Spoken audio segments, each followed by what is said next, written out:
Juragan Samin bari dongkok ngecak-ngecakeun babawaanna kana taneuh. Tuluy hudang deui nyeklan cangkeng ku leungeun sabulahna. Wayahna atuh apana? Ulah makruh burat seutik mah. Burat seutikna naon? Bogoh burat pisan. Nya aduh geus hampura.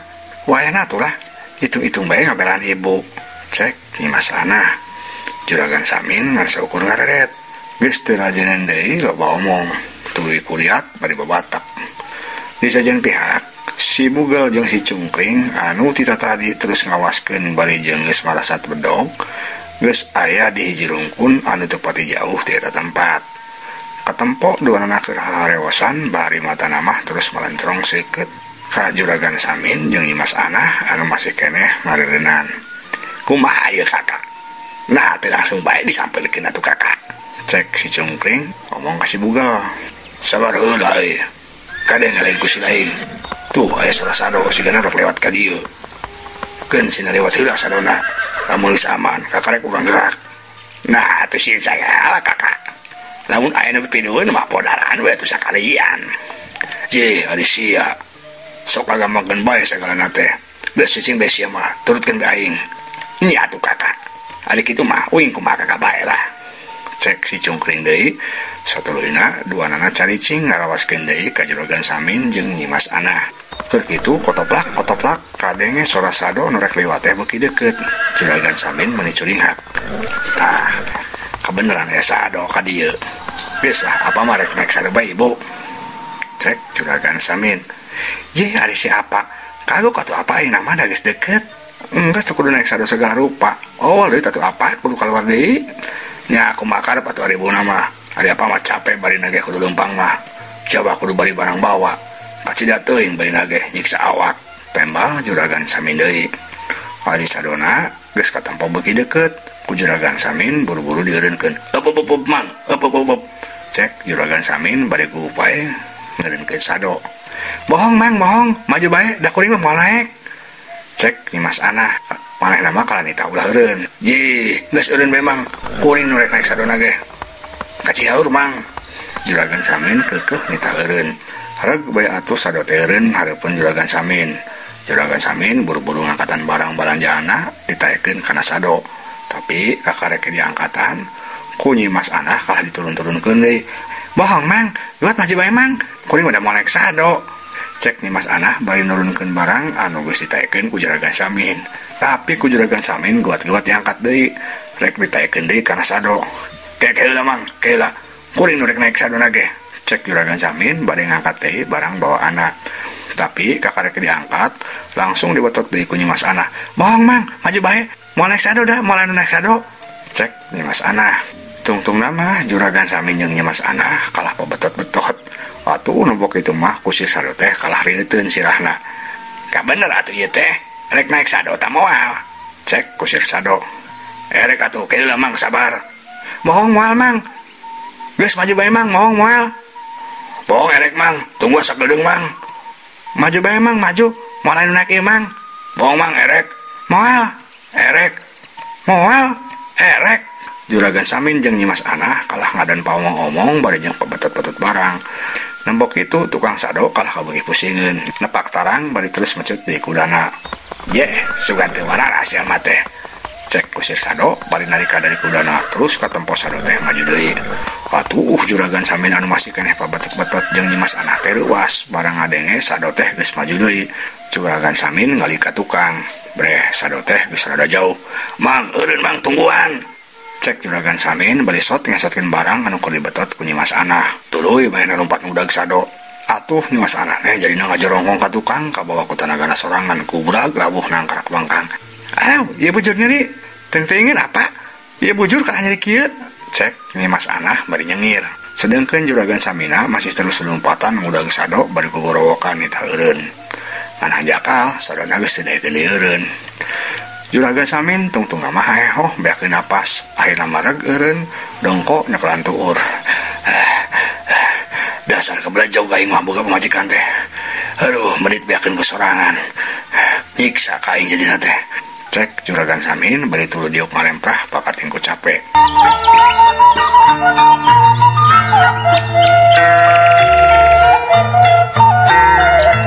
Di pihak sejen si Bugel jeung si Cungkring anu keur ngarawaskeun di satu kangen rungkun meninggal garak-gak ngarampokeun kalakuan juragan Samin jeung Nyimas Anah anu kitu teh. Tempuan itu kakak, dasarnya menggarejul. Itu kalah kasmulun kitu. Cek si Cungkring bari seuli lelenggakan. Dasar siage boloho. Ngajadog atuh sungutna. Nya urang teh ngintip lain. Tembal si Bugel manehna mah kalah seuleun bari tuluy krep ngabekem sungut si Cungkring. Tapi manehna oge ngomongna teh tarik. Sedangkan si Cungkring nah barang dibekem kitu teh manehna ngarasa eungap. Panonna menibur gal benculik. Lantaran saking keungap-ungapna meureun leungin si Bugel teh digeger rasa tarikna ku si Cungkring atuh goak si Bugel ngagoak leungin anu keur dipake ngabekem dilasotkeun. Waduh nur sunjung sia kalah ngageger kana leungeun aing. Cek si Bugel bari leungeunna kekerempengan. Ngadenge sadaya nu ribut kitu Nyimas Anah anu kakareke cengkat menileuwas luak lieu kapal bah datang sora. Saha eta?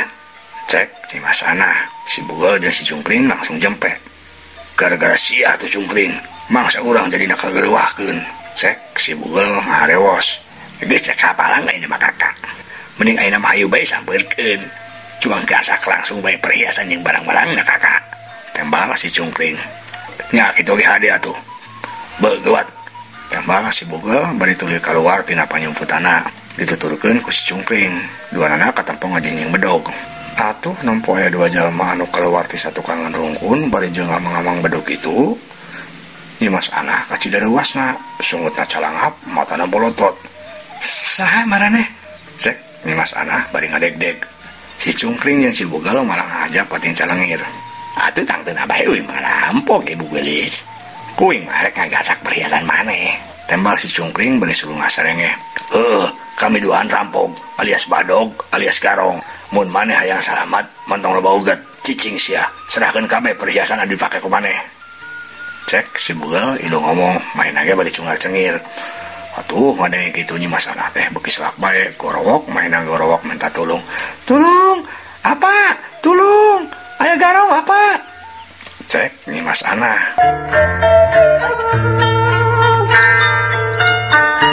Sora Nyimas Anah anu tulung-tulungan kadenge jelas ku juragan Samin anu keur andip rekeneh diuk. Ngareureuh rada jauh di tempat tadi. Tapi juragan Samin moal ieu ka tukang. Cek pikirna, pasti ge pamajikanna teh ngan saukur akal-akalan supaya disamperkeun deui ku juragan Samin. Sok bae jura cerit katarik, kami mah moal bodoh. Keun diwarah sakalian pamajikan kitu mah. Sida dibawa antah barang-barang teh ku sorangan. Tuman ami karasaeun. Gerentes juragan Samin bari leungeunna mah jongjon bae ngurutan bitis anu karasa paregel. Di sajen pihak si Bugel jeung si Cungkring oge leuwas. Barang ngadenge Nyimas Anah tulung-tulungan teh saking leuwasna jeung bae si Cungkring langsung luncat nugruk ka Nyimas Anah. Bari leungeunna langsung ngabengkem sungut Nyimas Anah. Atuh Nyimas Anah teh ruas meuni teu terjelan hayang leupas. Bari jeung kadenge sungutna bulbab-lebeb. Tapi ku si Cungkring kalah beuki pageuh ditangkeupna. Geuat muka anak kakak eta perhiasanna geuat. Meumpeur diceklan ku uing. Cek si Cungkring bari ngabekem sungut Nyimas Anah. Si Bugel teu nembalan. Manehna buru-buru bae maksa rek mukaan perhiasan anu keur dipake ku Nyimas Anah. Tapi Nyimas Anah oge teu cicinggeun. Sukuna teh tojer. Bok pas marangan pisan beunangna teh kana bobogohan si Bugel. Aduh. Dusun sia bikang kulo teh. Bobogohan aing kalah dituja. Cek si Bugel bari ajarag-ajaragan nyeklan bobogohanna. Di sajen pihak juragan Samin anu masih keneh keur diuk ngajoprak tangtuna bae kaget ayeuna mah. Geuning sadaya nu ribut. Boa-boa ieu mah. Cek juragan Samin bari tuluy cengkat lalaunan. Barang ngalieu ka tukang breh katempo Nyimas Anah keur direrejeng bari rek dipaksa di bukaan perhiasanna. Atuh juragan Samin teh bener-bener luas. Rampok. Cek juragan Samin bari tuluy bae lumpat muru ka Nyimas Anah anu keur direrejeng. Lepaskeun sia eta pamajikan aing bangsat, lepaskeun. Cek juragan Samin ngagorowok bari lumpat muru ka palebah Nyimas Anah anu masih keneh direrejeng. Si Bugel jeung si Cungkring ruas ret ka tukang breh juragan Samin kelumpat muru ka palebah maranehna. Saking kuruwas-ruasna si Bugel jadina bae kalap. Barang juragan Samin diukut ku si Bugel langsung bae dipapag ku cengo bedog. Pres cong ngobedog si bugel nenggal pisan kana dada juragan Samin parat nepi kana tonggong berbei getih tina dada juragan Samin meninga berbei matana buncelik subutna calangap solontod juragan Samin sesolontodan tuluy kubrag ngagoler manehna geus teu kuatin deui ngaluarkeun sora ceklek juragan Samin ngalupaskeun nyawa harita keneh nampok kejadian kitu nyimas anah leuwas bener-bener kasih mah apa tapi ngan sakitu sora nu kaluar tina sungut nyimas anah satulina nyimas anah ngarasa awakna meuni leuleus les wae kapiuhan. Di sajen pihak si bugel jeung si cungkring oge ngarasa leuwas si bugel sabenerna mah memang teu boga niat rek mateni juragan Samin eta kajadian teh kulantaran manehna ku sasah-sasahna. Red si bugel ngareret ka si cungkring anu masih keneh nyanyang teh awak nyimas anah anu geus kapiuhan. Bahaya euy, samemeh anu nganyawarkeun urang kedua tinid, cek si bugel. Si cungkring anu masih keneh olhok jadi beuki sasah. Tapi ieu awe kumahakeun kakak? Baehan bae sugan sakalian yang ngalenggitkeun bukti. Montong sia.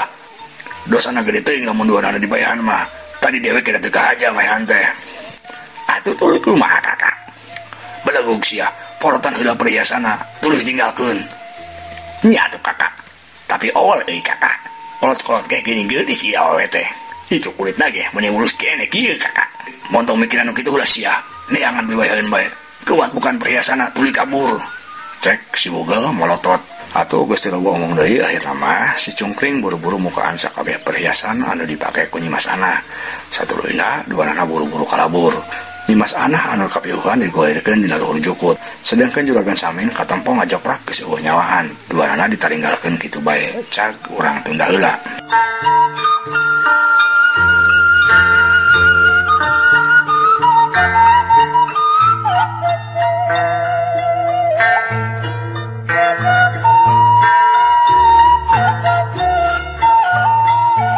Ayeuna urang caturkeun heula kayang si Usrip pujangna juragan Samin teh anu dititah nungguan imah ku nyimas anah harita kayaan geus murid sora tonggeret jeung cari cangkas geus mimiti kadenge patembalan panon poe oge geus aya di satukangan gunung diganti ku cahaya layung anu geus sibar ti belah kulon kayaan di lembur Ciaur harita katampo endah jeung pikawitaeun dina kayaan kitu si Usrip katampo keur ciling-cingcat teh buguh laku hatena karasa seseblakan dadana deg-degan.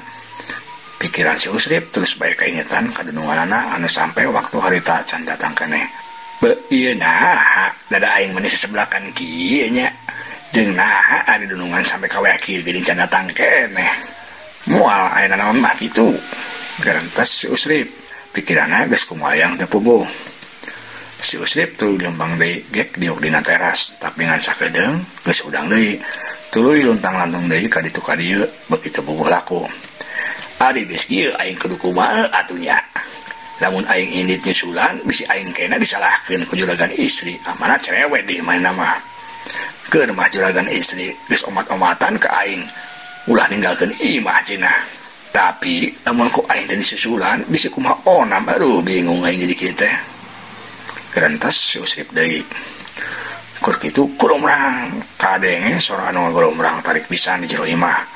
Sadana mah di belah tukang si Usrip anu keur ngalamun ngarenjag naon eta anu ngagolombrang buah-buah ucing deh aya bae aing keur balingung kieu teh cek si Usrip red si Usrip ngareret ka jero imah gebeg maena gebeg lantaran karek sadar laun manehna teh can nyang-nyangkeun damar di jero si Usrip tuluy buru-buru leumpang rek ngahurung-hurungkeun damar di jero imah tapi kakarek ngalengkah kana lawang kedeblug ujug-ujug kadenge deui sadaya sora nu kedeblug tarik pisan. Ayeuna mah sadana teh dina luhur para si Usrip ngarenjag deui bae. Naon deui eta nu kedeblug di luhur? Mangka ratuung mah. Kapan anyar keneh dibenerkeun ge. Cek si Usrip bari nenggak. Keur kitu rei bae bulu pundukna teh asa karasa merinding. Aya naon deui ieu? Ieu bulu punduk aing ujug-ujug karasa ngarep kieu. Cek si Usrip deui bari ngusap pundukna. Sajonjongan mah si Usrip kalah ngajanteng di hareupeun lawang. Pikiranna beuki kumalayang kana teu pararuguh. Keur kitu kolewat beungeut juragan Samin siga anu kolebatan bae dina kongkolak matana. Beu ieu mah sigana teh anu teu beres ieu. Nah aing ngabayangkeun beungeut juragan Samin. Gantos si Usrip bari masih keneh ngajanteng. Keur kitu dur hawar-hawar kadenge suara bedug magrib ditabeh di masjid. Disusul ku suara adan. Si Usip ngaranjang bari ngusap beungeutna. Astagfirullahaladzim. Aya naon tapi teh sabenerna nya. Aduh, asa baradingung kieu aing teh paruguh. Cek si Usip bari ngusap beungeut. Tuluy si Usip teh asup ka jero. Ngahurung-hurung ke damar, di tengah imah, di unggal kamar, di dapur oge dicaangan, malah patromak oge diseungeut, ngahaja supaya caang teh ditu nama. Sanggeus kitu si Usrip tuluy nutup-nutupkeun hordeng jeung ngoncian jendela. Terus kaluar deui di dina kursi di teras imah, pikiranna beuki teu pararuguh. Sampai dur deui bedug isa kasada, si Usrip masih kena culanggeuk sorangan nungguan dudunganna. Tapi sampai kawan ciharita oge can datang keneh, hate si Usrip beuki karasa sesebelakan. Nah aduh ya juragan sami jeung juragan anak teh nahanya kamana atuh maranehna teh sampai ka weh kieu can datang keneh nyiksa pisan aing gerentes si Usrip cangkat tina diukna tuluy leumpang ka hareup kasadawareun pagar imah lungak lengok anu jauh tapi lebeng tanda-tanda dudunganna terek datang si Usrip rumahu bau bener ya kejadian teu hade. Tara biasa ada dudungan tinggi sampai kaputing kieu. Mun kieu carana aing sigana kudu laporan bae ka Pak RT. Aing kudu minta bantuan pikeun maluruh menjadi dudungan. Gerentes si Usrip deui. Ayeuna mah hatena geus bener-bener buleud rek neangan juragan Samin jeung Nyimas Ana. Si Usrip balik deui nulakan pantau heula. Sanggeus ngarasa aman, mainna ini trek nepungan Pak RT di mana. Si Usrip katempo leumpangna meuning ngincig. Maklum atuh leumpangna teh bari mawa hate anu pinuh ka hariwang kitu. Leok si Usip mengkol ka Pelbak Bonawi. Maksudna mah rek motong jalan supaya lebih deket anjau ke imah Pak RT. Tapi di tengah-tengah perjalanan ujuk-ujuk kadenge sadaya nu ngageruan manehna. Usrip, rek mana maneh? Cek sora anu ngageruan. Si Usip ngaredeg eureun. Sadaya nu ngageruan. Geuning sadana mah juragan Samin nya. Si Usip ulah lieur neangan jalma anu ngageruan manehna. Tapi geus dilieukeun ka ditu ka dieu ka unggal tempat oge usah saha ari tadi saha nu ngageron aing atuh nya sorana mah bener sidik juragan Samin. Cek si Usrip bari manehna masih keneh terus luak lieur. Usrip kadenge deui sora anu ngagerowan si Usrip. Sorana jentre pisan bener pisan siga juragan Samin. Si Usrip ngareret ka palabah datangna sora breh katempo siga aya nu ngajanteng dina deukeut dapur awi. Tapi nangtungna teh siga nonggongan. Juragan eta teh sanes. Cek si Usrip bari tuluy leumpang ngadeukeutan jalma anu keur ngajanteng teh. Ngan waktosna seep. Ieu dongeng karangan pribados Kang Abun Burhanuddin. Hapunten kakirangana mugia katampi kalian kabingahan. Assalamualaikum warahmatullahi wabarakatuh.